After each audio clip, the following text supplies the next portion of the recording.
आपने एक सीन, एक दृश्य फिल्मों में अक्सर देखा होगा कि जब कभी कोई आपराधिक वारदात हो रही होती है, चाहे लूट हो, डकैती हो, किसी का मर्डर हो या फिर चोरी हो, तो पुलिस को सूचना दी जाती है। पुलिस जब मौके पर पहुंचती है तो अपने सायरन को बजाते हुए पहुंचती है ताकि बदमाश अलर्ट हो जाएं। और ये दृश्य, ये सीन अक्सर लोगों को, अक्सर दर्शकों को परेशान करता है। दर्शक कह उठते हैं कि पुलिस आ ही रही थी तो सायरन बजाने की ज़रूरत क्या थी? क्या वो बदमाशों को, ये चोरों को अलर्ट करना चाहते थे? मगर आज की जो सच्ची घटना मैं आपको सुनाने जा रहा हूँ, इस सच्ची घटना में उस पुलिस का उस सायरन को बजाना ही इतना फ़ायदेमंद होता है कि पुलिस ने भी इस बात की कल्पना नहीं की थी। जैसे ही पुलिस को सूचना मिलती है, पुलिस ने सायरन बजाया और सायरन बजाकर जब घर के अंदर प्रवेश करती है तो पता चलता है कि 2 लोगों की जान बच जाती है। दरअसल बदमाश उनको मारने के लिए ही आए थे। अब पुलिस ने जब इस मामले की जांच पड़ताल करना शुरू किया है तो उस घर के अंदर 4 लाशें मिलती हैं, यानी कि 4 कत्ल हो चुके थे, 2 कत्ल और होने थे। लेकिन पुलिस के उस सायरन को सुनने के बाद बदमाश वहां से भाग खड़े होते हैं। अब पुलिस की जिम्मेदारी थी कि आखिरकार कौन थे, किसने उन्हें हत्या की है, क्या कारण था। जब पुलिस ने इस पूरे घटनाक्रम के कारणों का पता किया तो पता चलने के बाद लोगों की आंखें फटे की फटे रह जाती हैं। लोग सोचने पर मजबूर हो जाते हैं कि आखिरकार निजी स्वार्थों को पूरा करने के लिए कोई इंसान इस हद तक कैसे जा सकता है। आदाब, नमस्कार, सत श्री अकाल। मैं उस्मान सैफी। आज की जो सच्ची घटना मैं आपको सुनाने जा रहा हूँ, इस सच्ची घटना है कर्नाटक प्रदेश का एक ज़िला है गदग बेतगिरी, और इसी का ही एक इलाका लगता है दशहरा ओनी। बात कर रहा हूँ 18-19 अप्रैल 2024 की रात लगभग 2:15 के आसपास। घर की जो पहली मंजिल है वहाँ से चीखने चिल्लाने की आवाज़ें आ रही थीं, और इस घर का जो मालिक है, उसका जो बेटा है, उस बेटे की आंखें खुल जाती हैं और वो उस चीख पुकार की तरफ जब आवाज़ लगाता है कि कौन है ऊपर, क्या बात है, किस तरह का शोर शराबा है। ऐसे आवाज़ लगाता लगाता वो सीढ़ियों के रास्ते जब ऊपर पहुंचता है तो ऊपर जाने के बाद उसने जो अपनी आंखों से दृश्य देखा था, उस दृश्य को देखने के बाद उसकी चीख निकलती है और वो भी ज़ोर ज़ोर से चिल्लाने लगता है। अपनी माँ को, अपने पापा को आवाज़ लगा रहा था कि माँ, पापा जल्दी से आकर देखो यहाँ क्या हो गया है, यहाँ तो बहुत कुछ बड़ा हो चुका है। जब उस लड़के ने आवाज़ लगाने की लगातार कोशिश की तो इसी बीच में तड़ातड़ गोलियों की आवाज़ आने लगती हैं, और एक के बाद जब एक गोली चल रही थी तो वो गोलियां उस लड़के को मारी जा रही थी। दरअसल लड़के का नाम होता है कार्तिक बकाले, जिसकी उम्र लगभग 27 साल के आसपास होती है। अब उन बदमाशों ने उस लड़के को गोली मारने के बाद जब सीढ़ियों के रास्ते से नीचे उतर के आ रहे थे तो दरवाज़ा को खोलने की लगातार कोशिश कर रहे थे, लेकिन दरवाज़ा अंदर से बंद था और अंदर 2 व्यक्ति होते हैं। उन 2 में एक का नाम होता है प्रकाश बकाले और दूसरे का नाम होता है उनकी पत्नी सुनिंदा बकाले। प्रकाश बकाले बीजेपी के वरिष्ठ नेता होते हैं, साथ ही उनकी जो पत्नी होती है वो नगर पालिका परिषद की उपाध्यक्ष होती हैं। उन्होंने अपने आप को कमरे के अंदर बंद कर लिया था कि ऐसा ना हो कि बदमाश उन्हें भी मार डालें। तुरंत ही उन्होंने इसी बीच में मौका पाया, और मौका पाने के बाद वो पुलिस को फ़ोन करते हैं और पुलिस मौके पर ही आ जाती है, ज़्यादा वक्त नहीं लेती। और जब पुलिस मौके पर आ रही थी तो सायरन बजाना शुरू कर दिया। सायरन जब बजने लगता है तब उन बदमाशों की हिम्मत टूट जाती है और वो बदमाश वहाँ से मौका पाते ही भाग जाते हैं। उसके बाद फिर पुलिस बताती है कि हम यहाँ पर आ चुके हैं। पुलिस जब अंदर पहुँचती है, अंदर जाने के बाद देखती है तो बीजेपी के नेता और उनकी पत्नी कमरे के अंदर कैद थे, बंद थे। पुलिस ने उन्हें भरोसा दिलाया कि परेशान होने की ज़रूरत नहीं है, हम मौके पर आ चुके हैं, अब यहाँ कोई ऐसा नहीं है, खतरे की कोई बात नहीं है। जब पुलिस ने उन्हें समझाने की कोशिश की तब जाके वो निकलते हैं। निकलने के बाद सबसे पहले दौड़कर अपने बेटे, जिसका नाम होता है कार्तिक बकाले, जिसकी उम्र 27 साल के आसपास होती है, उसके कमरे में जाते हैं तो कमरा खुला हुआ था, वहाँ कोई नहीं था। बेटे को लगातार आवाज़ें लगाई जा रही थी। तभी माँ और बाप दौड़ते हुए ऊपर की मंजिल पर जाते हैं। अपनी आंखों से जो दृश्य देखते हैं उनकी आंखें खुली की खुली रह जाती हैं, फटी की फटी रह जाती हैं। दरअसल बेटे को कई गोलियां लग चुकी थी, वो खून से बुरी तरह से लथपथ था, और जब अपने बेटे को मरा हुआ देखते हैं तो वो रोने लगते हैं, ज़ोर ज़ोर से चीखने लगते हैं। अब पुलिस ने जब अंदर देखा, अंदर देखने के बाद 3 लाशें और पड़ी हुई थीं। अब 3 लाशें किसकी थीं, क्या था मामला, पुलिस अब इस मामले की जाँच पड़ताल में जुट जाती है। देखते ही देखते रात का ये सीन था। बहुत बड़ी संख्या में लोग इकट्ठा हो जाते हैं शहर की, क्योंकि वो नगर पालिका की उपाध्यक्ष भी होती हैं, इसलिए जैसे जैसे खबर फैल रही थी वैसे वैसे लोगों का बड़ी संख्या में जमघट लग जाता है। बीजेपी के नेता की हत्या हो चुकी थी, उस बीजेपी नेता के बेटे की हत्या हो चुकी थी, साथ ही 3 लाशें और थीं। एक लाश थी 55 साल के परशुराम हादीमानी होते हैं और उनकी पत्नी लक्ष्मी हादीमानी, और उनकी बेटी होती है जिसका नाम आकांक्षा हादीमानी होता है। उनकी जो बेटी आकांक्षा, अब पुलिस ने पूछा कि ये कौन है, तो वो बताते हैं जो बीजेपी के नेता होते हैं प्रकाश, वो कहते हैं कि 17 अप्रैल 2024 को उनके बेटे की सगाई थी और 18 अप्रैल 2024 को, क्योंकि इनके जो रिश्तेदार थे, ये कोपल ज़िला लगता है, उसका ही एक भाग्यनगर इलाका है, वो वहाँ के रहने वाले होते हैं। ये भी बाकी रिश्तेदारों की तरह अपने अपने घर जाना चाह रहे थे, लेकिन हमने इनको रोक लिया। कहा कि आकांक्षा बेटी की जो जन्मदिन है, उस जन्मदिन को मनाएंगे, साथ साथ मनाएंगे, साथ रहेंगे, इसलिए तुम परेशान मत हो, आज मत जाओ, कल चले जाना। 18 अप्रैल की दरमियान जो रात थी, वो वहाँ पर उसका जन्मदिन मनाया जाता है, लेकिन वो नहीं जानते थे कि आज कुछ अनर्थ होने वाला है। रात में ही घर में बदमाश आते हैं और बदमाश आने के बाद इस पूरे हत्याकांड को अंजाम दे देते हैं।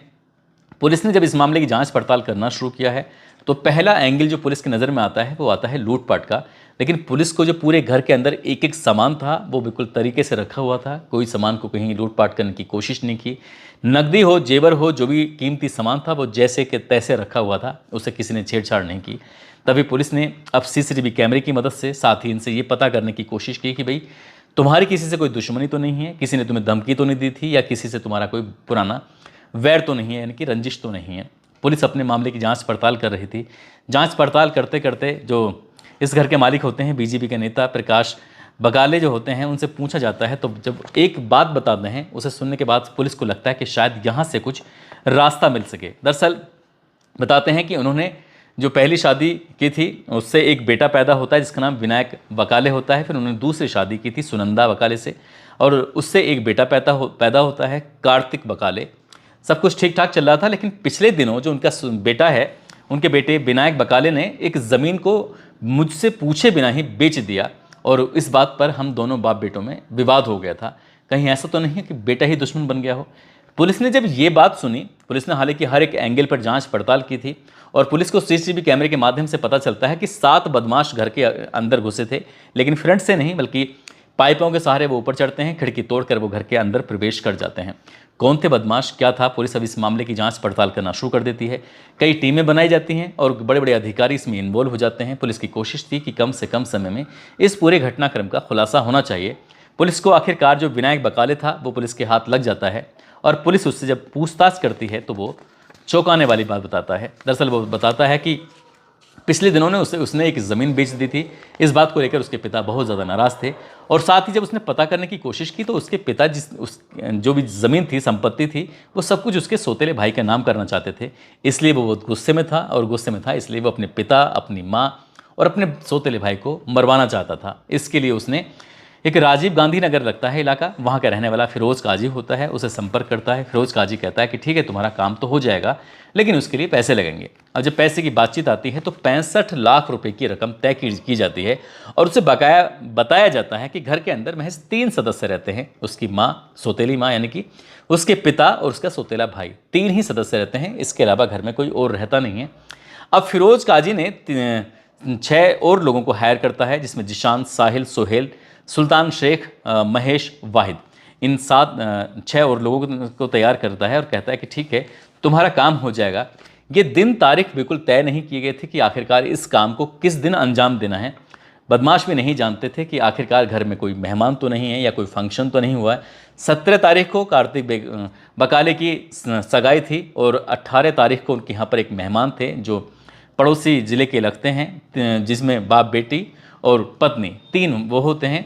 बदमाश जिन्हें बताया गया था कि घर का नक्शा किस तरह से, कमरा में कौन कौन सोता है, कहाँ कहाँ पर सोया जाता है। लेकिन जहाँ पर ये BJP के नेता और उनकी पत्नी सोती थीं, उस रात वो वहाँ नहीं सोए, क्योंकि उस रात उनके मेहमान वहाँ पर सोए हुए थे, बेटी और उसके माता पिता। सब कुछ ठीक चल रहा था। 18-19 अप्रैल की रात लगभग 2:15 से पहले वो जब बदमाश अंदर आते हैं तो उन्होंने किसी भी सामान को कोई हाथ नहीं लगाया। खिड़की के रास्ते से अंदर जाते हैं, और अंदर जाने के बाद सबसे पहले परशुराम पर चाकुओं से ताबड़तोड़ वार कर देते हैं। जब परशुराम पर चाकुओं से ताबड़तोड़ वार हो रहे थे तो इस बीच में परशुराम ने बचने की कोशिश की, तो उनकी पत्नी की आंख खुल जाती है, साथ ही बेटी की भी आंख खुल जाती है।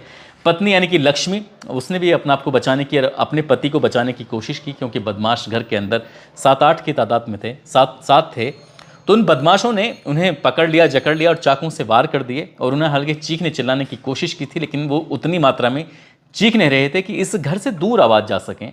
तभी उनके मुंह भी बंद कर लिए गए थे। साथ ही आवाज़ बेटे तक पहुंच जाती है, और जब बेटे तक पहुंचती है तो वो ऊपर आ रहा था। जब बेटा ऊपर पहुंचता है तो पता चलता है कि उसने अपनी आंखों के सामने आकांक्षा को मरते हुए देखा था, उसको वो मार रहे थे। इससे पहले कि बेटा यानी कि जो इनका बेटा होता है वहाँ से भागने की वो कोशिश कर रहा था, तभी बदमाशों ने कहा कि इसको गोली मार देते हैं।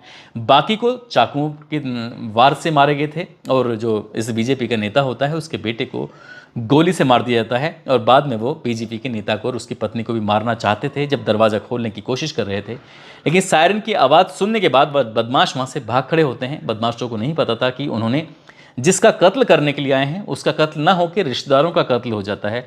अब ये बात जब अखबारों और सोशल मीडिया के माध्यम से चारों तरफ फैलती है तो लोगों को बड़ा तकलीफ हो रही थी और गुस्सा भी आ रहा था। लोग सड़कों पर उतरने की चेतावनी दे रहे थे, लेकिन पुलिस ने 72 घंटे के अंदर अंदर ही इन बदमाशों को गिरफ्तार किया। महाराष्ट्र के सांगली से 4 बदमाश गिरफ्तार किए, साथ ही ये कर्नाटक से भी 4 बदमाश गिरफ्तार किए थे। कुल मिला के 8 इस बदमाशों की इसमें गिरफ्तारी होती है और इन 8 बदमाशों में ही इसका सौतेला बेटा भी होता है। और ये भी पता चलता है जांच पड़ताल में कि 65 लाख रुपए की रकम जो तय की गई थी तो 2 लाख रुपए उन्होंने एडवांस दे दिए गए थे और कहा था कि जब काम हो जाएगा तो तुरंत बाकी रकम भी दे दी जाएगी। पुलिस ने जब इस घटनाक्रम का खुलासा किया तो लोगों को यकीन नहीं हो रहा था कि आखिरकार कोई बेटा अपने बाप को, अपनी सौतेली माँ को, अपनी ही सौतेली बहन को सिर्फ ज़मीन के लिए कैसे मरवा सकता है। यानी कि एक ही परिवार में कि वो पूरी तरह से ख़त्म करना चाहता था। माँ और बाप तो बच जाते हैं, लेकिन रिश्तेदार जिनका कोई कसूर नहीं था, जिनका कोई मतलब नहीं था पूरे घटनाक्रम से, वो मारे जाते हैं। फिलहाल पुलिस ने इन सबको गिरफ्तार कर लिया है। पुलिस की कोशिश है कि कम से कम समय में इस पूरे घटनाक्रम की चार्जशीट लगाई जाए ताकि कोर्ट में चार्जशीट दाखिल की जा सके और इन आरोपियों को बड़ी से बड़ी सज़ा दिलाई जा सके। दोस्तों, इस पूरे घटनाक्रम को सुनाने का उद्देश्य किसी को परेशान करना नहीं है, किसी का दिल दुखाना नहीं है, बल्कि आपको जागरूक करना है, आपको सचेत करना है। जाते जाते आज शगुन यादव हैं, आज इनका जन्मदिन है। इनको जन्मदिन की ढेरों सारी शुभकामनाएं, बहुत बहुत मुबारकबाद।